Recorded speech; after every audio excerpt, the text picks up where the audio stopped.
हाय दोस्त, मैं चंद्रशेखर और स्वागत है आपका टारगेट परीक्षा में। और आपको बता दूं, ये मेरा टॉप 10 सीरीज़ है और टॉप 10 क्वेश्चन है। मतलब इसमें 10 क्वेश्चन होते हैं, वो भी जीके के। ठीक है। और इसके माध्यम से मैं आपको 50 क्वेश्चंस जीके के बताता हूं। और ये मेरा एक तरीका है आपको जीके याद कराने का। ठीक है। क्यों? क्योंकि बार बार वही चीज़ आपको जब मिलेगी तो वो आपको याद रह जाएगा। और दिमाग से एक बार कोई क्वेश्चन अगर आपके गया है तो वो क्वेश्चन आप देखोगे तो आपको आ जाएगा। ठीक है। 90% ये होता है। तो आप तैयारी करो अच्छे से। और ये मेरा संडे को छोड़कर, ठीक है, और हर दिन आता है। और चलो तो स्टार्ट करते हैं। पहला क्वेश्चन कह रहा है झूमिंग झूमिंग करते हैं। तो आपको पता है झूमिंग एक प्रकार की खेती है। ठीक है। झूमिंग, ठीक है, झूमिंग क्या है? एक प्रकार की खेती है। तो इसको जो करते हैं वो खासी लोग करते हैं। ठीक है। तो ये जनजाति हैं और आपको बता दूं ये जनजातियां मेघालय में पाई जाती हैं। ये जनजातियां मेघालय में पाई जाती हैं। और मेघालय में कौन कौन सी जनजाति पाई जाती है? खासी, गारो, जयंती। खासी, गारो और जयंतिया। जयंतिया, ये जनजाति मेघालय में पाई जाती हैं। और देखो ये एक पहाड़ी भी है। देखो मेघालय में गारो, खासी, जयंतिया ये पहाड़ी भी हैं। और इसी पहाड़ी पर रहने वाले जनजाति को ये नाम दे दिया गया है। ठीक है।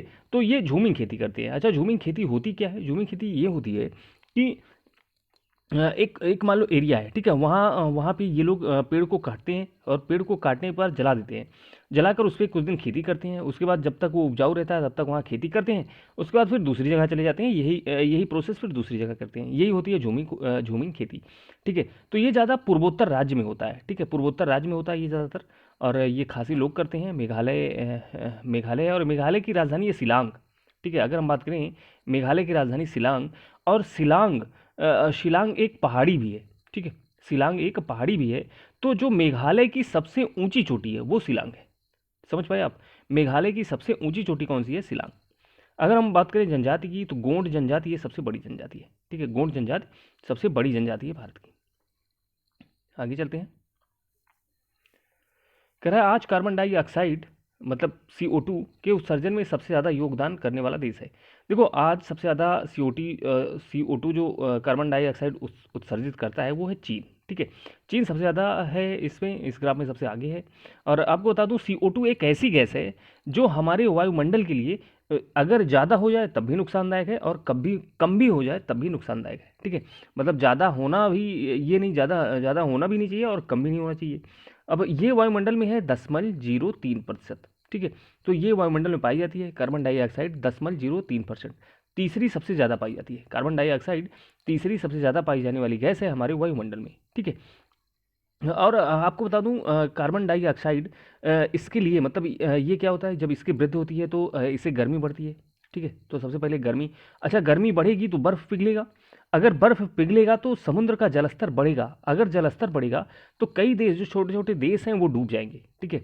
तो ये होता है। तो इसीलिए इस पे ये कहा जा रहा है कि इस पे काबू किया जाए। ठीक है।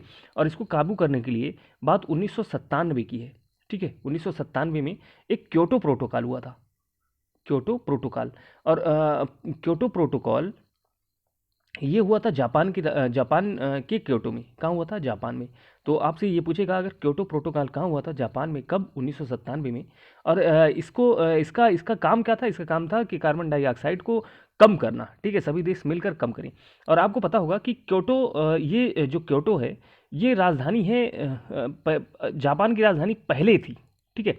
अब तो है टोक्यो। अब जापान की राजधानी है टोक्यो। लेकिन जापान की राजधानी टोक्यो से पहले क्योटो थी। ठीक है। तो वहीं पर हुआ था। तो अगर आपसे ये पूछे कि जापान की राजधानी क्या है तो टोक्यो है। लेकिन इसके पहले क्या थी? तो क्योटो। राइट। आगे चलते हैं। इंडिया डिवाइडेड पुस्तक के लेखक कौन है? तो इंडिया डिवाइडेड पुस्तक के लेखक डॉक्टर राजेंद्र प्रसाद हैं। और डॉक्टर राजेंद्र प्रसाद ये भारत के प्रथम राष्ट्रपति थे। ठीक है। तो प्रथम राष्ट्रपति थे डॉक्टर राजेंद्र प्रसाद भारत के।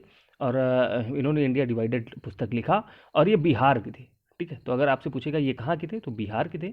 और अगर हम बात करें मौलाना अबुल कलाम आज़ाद तो मौलाना अबुल कलाम आज़ाद ये पहले मतलब देश के पहले शिक्षा मंत्री थे। ठीक है। तो अगर आपसे पूछेगा कि भारत के पहले स्वतंत्र भारत का पहला शिक्षा मंत्री कौन था, तो मौलाना अबुल कलाम आज़ाद, ठीक है। और इन्हीं के नाम पे शिक्षा दिवस मनाया जाता है, ना कि शिक्षा दिवस, शिक्षा दिवस, ठीक है। 11 सितंबर, तो 11 सितंबर को शिक्षा दिवस मनाया जाता है इन्हीं के नाम पे, ठीक है। किसके? मौलाना अबुल कलाम आज़ाद, ये भारत के पहले शिक्षा मंत्री थे। अगर हम बात करें, कह रहा है कि निम्नलिखित में से कौन सा शासक पृथ्वीराज चौहान के नाम से प्रसिद्ध है? देखो, पृथ्वीराज चौहान जो कहा जाता था वो पृथ्वीराज तृतीय को कहा जाता था, तो ये हमेशा अपने दिमाग में याद रखना, पृथ्वीराज तृतीय को ही पृथ्वीराज चौहान कहा जाता था। और आपको पता है पृथ्वीराज चौहान तराइन के युद्ध में लड़े थे, ठीक है। तराइन का युद्ध कब हुआ था? 1191 ईस्वी में एक हुआ था, और 1192 ईस्वी में दूसरा तराइन का युद्ध हुआ था, ठीक है। तो इसमें तराइन का युद्ध मोहम्मद गोरी के बीच हुआ था, पृथ्वीराज तृतीय का मोहम्मद गोरी के बीच हुआ था। और आपको पता है पहली बार जो पहला युद्ध था उसे पृथ्वीराज चौहान ने जीत लिया था, लेकिन दूसरे युद्ध में गोरी ने उनको हरा दिया, ठीक है। तो ये जो पृथ्वीराज चौहान थे ये तृतीय थे, ये आपको अपने दिमाग में बसा के रखना है, ठीक है। कि ना चित्तौड़ का कीर्त स्तंभ किसने बनाया था?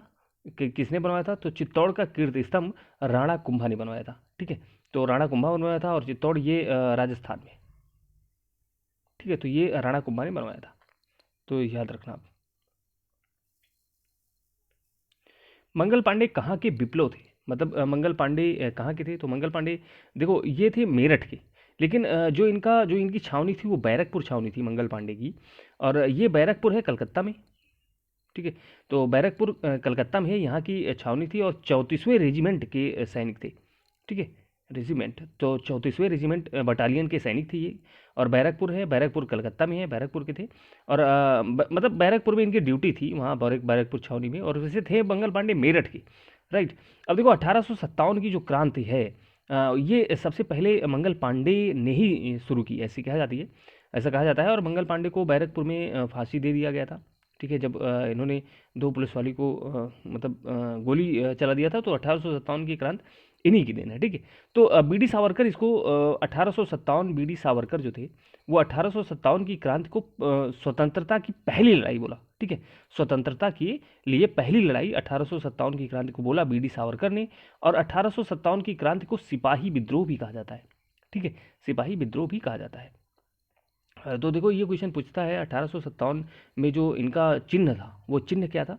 तो चिन्ह था कमल और रोटी, कमल और रोटी इनका चिन्ह था, ठीक है। जो 1857 की क्रांति हुई वो चिन्ह था कमल और रोटी। और 1857 में मुगल बादशाह, अंतिम मुगल बादशाह बहादुर शाह जफर ये थे। और अगर आपसे पूछेगा कि 1857 का नेतृत्व किसने किया, तो बहादुर शाह जफर ने किया, और दिल्ली से इन्होंने किया। और ये अंतिम मुगल शासक थे बहादुर शाह जफर। फिर अंग्रेजों ने इन्हें पकड़कर रंगून भेज दिया, ठीक है। रंगून आपको पता होगा म्यांमार में है, तो वहाँ भेज दिया, और वहीं इनकी डेथ हो गई, ठीक है। स्थानीय स्वशासन का जनक किसे कहा जाता है? तो स्थानीय स्वशासन का जनक लॉर्ड रिपन को कहा जाता है, ठीक है। तो लॉर्ड रिपन ही सबसे पहले स्थानीय स्वशासन के का विचार दिए थे, ठीक है। लॉर्ड रिपन को कहा जाता है। अगर हम बात करें लॉर्ड कर्जन को, तो ये बंगाल विभाजन, ठीक है। तो बंगाल विभाजन के कारण बने लॉर्ड कर्जन, और 1905 ईस्वी में, ठीक है, बंगाल विभाजन हुआ था। अगर हम बात करें लॉर्ड डफरिन को, तो आपको पता है 1885 ईस्वी में भारतीय राष्ट्रीय कांग्रेस बना, ठीक है। भारतीय राष्ट्रीय कांग्रेस 1885 ईस्वी में बना, तो उस टाइम डफरिन थे, ठीक है। तो उस टाइम जो भारत का गवर्नर जनरल था उस टाइम डफरिन थे। कब? जब भारतीय राष्ट्रीय कांग्रेस बना 1885 ईस्वी में। और ऑप्शन में है मेवे, मेवे को भी जान लेते हैं। मेवे ऐसे भारतीय गवर्नर जनरल थे ब्रिटेन के भारत के, कि ये इनकी मृत्यु इनकी हत्या कर दी गई थी, ठीक है। तो अगर ये आपसे पूछेगा कि किस गवर्नर जनरल की हत्या भारत में कर दी गई थी, तो लॉर्ड मेवे। और लॉर्ड मेवे की हत्या अंडमान निकोबार सेलुलर जेल में कर दी गई, ठीक है। सेलुलर जेल, वहाँ दौरा करने गए थे सेलुलर जेल, और वहीं इनकी हत्या कर दी। और इसको हत्या की इनकी शेर अली अफरीदी, तो वहाँ पे इनकी अफरीदी ने हत्या कर दी, शेर अली। और ये पहले गवर्नर जनरल थे जिनकी हत्या भारत में हो गई, ठीक है। और चलो इतना याद रखो। कह रहा है किसने शुद्धि आंदोलन चलाया? तो शुद्धि आंदोलन का समर्थन किया, तो आर्य समाज, ठीक है। आर्य समाज ने शुद्धि आंदोलन का समर्थन किया, और 1875 ईस्वी में इसकी स्थापना हुई थी, मुंबई में, ठीक है। तो जो बम्बई था उस टाइम, तो बम्बई में स्वामी दयानंद सरस्वती, ठीक है, स्वामी दयानंद सरस्वती के द्वारा किया गया। तो अगर आपसे पूछेगा आर्य समाज की स्थापना कहाँ हुई, तो मुंबई में हुई 1875 ईस्वी में। और किसने की, तो स्वामी दयानंद सरस्वती ने की। और अगर वहीं हम बात करें ब्रह्म समाज की स्थापना, तो ब्रह्म समाज की स्थापना राजा राम मोहन राय ने की, ठीक है, राजा राम मोहन राय। और प्रार्थना समाज की स्थापना आत्मारंग पांडुरंगा, ठीक है, तो पांडुरंगा ने की। आत्मा प्रार्थना समाज की स्थापना आत्मारंग पांडुरंगा, राइट। कह रहा है आबू का जैन मंदिर, तो किसका किससे बना है। तो देखो दिलवाड़ा का जो माउंट आबू है, दिलवाड़ा का जो माउंट आबू, ठीक है, ये बना है संगमरमर से। अब आप देखो यहाँ से माउंट आबू कहाँ है, माउंट आबू ये है राजस्थान में, ठीक है। और इसको बनवाया था चालुक्य शासक, चालुक्य शासक ने। और चालुक्य शासक में था भीम प्रथम। तो भीम प्रथम, तो अगर आपसे ये पूछेगा कि माउंट आबू है कहाँ, तो सबसे पहले दिलवाड़ा का जैन मंदिर जो है माउंट आबू में, वह राजस्थान में है, ठीक है। इसको बनवाया कौन था, इसको बनवाया था चालुक्य शासक भीम प्रथम, चालुक्य शासक भीम भीम प्रथम ने इसको बनवाया था। और यह संगमरमर का बना है। तो यही पूछा है किससे बना है, संगमरमर का। और आपको पता है राजस्थान में संगमरमर की खान है एक मकराना, ठीक है, मकराना जो सबसे सर्वोत्तम किस्म का संगमरमर होता है। तो अगर आपसे ये पूछे कि सर्वोत्तम किस्म का संगमरमर कौन सा होता है, तो मकराना, ठीक है। तो अब मकराना की खाने वहीं पे हैं राजस्थान में, ठीक है। तो अब मकराना की खाने जब वहीं राजस्थान में है, तो उसी संगमरमर से बना है, ठीक है। तो ये आपको याद रखना है। और आपको बता दूं ये जो ताजमहल है वो भी मकराना के पत्थरों से बना है, ठीक है। जो ये सर्वोत्तम किस्म का संगमरमर होता है, तो ताजमहल उसी पत्थर से बना है, ठीक है। कि भारत के किस मध्यकालीन शासक ने इक्ता प्रथा प्रारंभ की। देखो इक्ता प्रथम प्रथा प्रारंभ की इल्तुतमिश। और इल्तुतमिश इसमें क्या होता था, इसमें 40 गुलाम सरदार होते थे, ठीक है, गुलाम सरदार। तो 40 सरदारों जो गुलाम सरदार होते थे उनका एक संगठन था। और जिसको इक्ता प्रथा मतलब इल्तुतमिश तुर्क तुर्क ए चहलगामी बताया, सॉरी, तुर्क ए चहलगामी, चहलगामी। तो इस इन 40 गुलाम सरदारों को क्या कहा गया, तुर्क ए चहलगामी कहा गया। और इसमें 40 गुलाम सरदार होते थे। और ये इनकी एक संगठन थी, ठीक है, किसकी, इल्तुतमिश की।